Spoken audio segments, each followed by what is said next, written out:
आज डाक्तर मानक अन्य स्टाफ मानक तागिद करके जे मानसिकतार परिवर्तन करी केमती रोगी मानक उपयुक्त स्वास्थ्य सेवा जोगाई देवे से जमी निरंतर प्रचेषा करेंगे। गला किछि दिन धरिकी मु बरी गोष्ठी स्वास्थ्य केन्द्र विषय अभियोग पाई आसुली। तेणुक आज अचानक मु बरी स्वास्थ्य केन्द्र परिदर्शन आसी देखिली किछि तो गैप्स रही किंतु डाक्तर थिले, लैबोरेटरी भी खोला थिला, निरामय भी खोला थिला, ड्रेसिंग रूम खोला थिला, सबू चली किंतु जो अभियोग गुड़ाक मु पाउथली तार किछि सत्यता अच्छी ये मना करनी मु किंतु आगामी दिन में ताकू आमे केमती रेक्टिफाई करूँ। आउ आज डाक्तर मानक अन्य स्टाफ मानक तागिद करके जे मानसिकतार परिवर्तन करी केमती रोगी मानक उपयुक्त स्वास्थ्य सेवा जोगाई देवे से जमी निरंतर प्रचेषा करेंगे। डॉक्टर मैंने पाली करके रोगी मैंने व्यापक मुझे विषय भी शुणी मुझे बर्तमान एवं इंचार्ज सहित कथबार्ता होती तागिद करके भी जाइए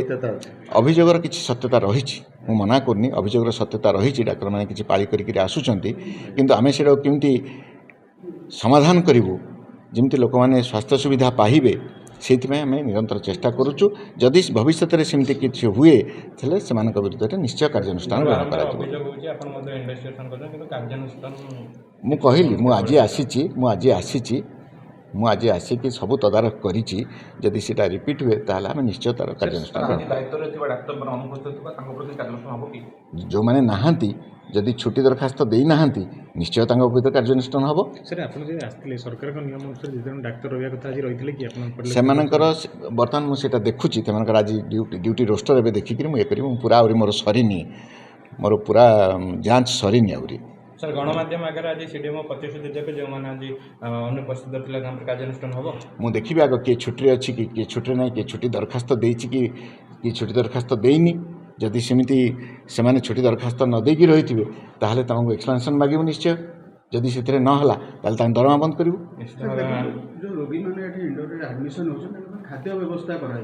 बहुत समय अभियोग हो रामचंद्र गोष्ठी सदर खाद्य ही दि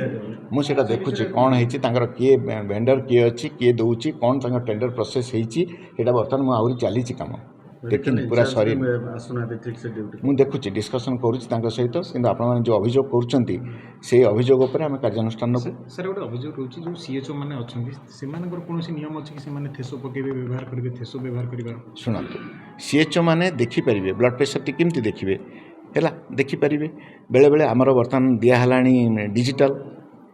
बीपी इंस्ट्रूमेंट से देखिपारे। अच्छे टमाटर होंगे पार, दागदार हो गए बाहर, ज्यादा पकने वालों की हो गई हार। ताजा रसीले प्राइम का दावेदार prime tomato ketchup, fresh and pure.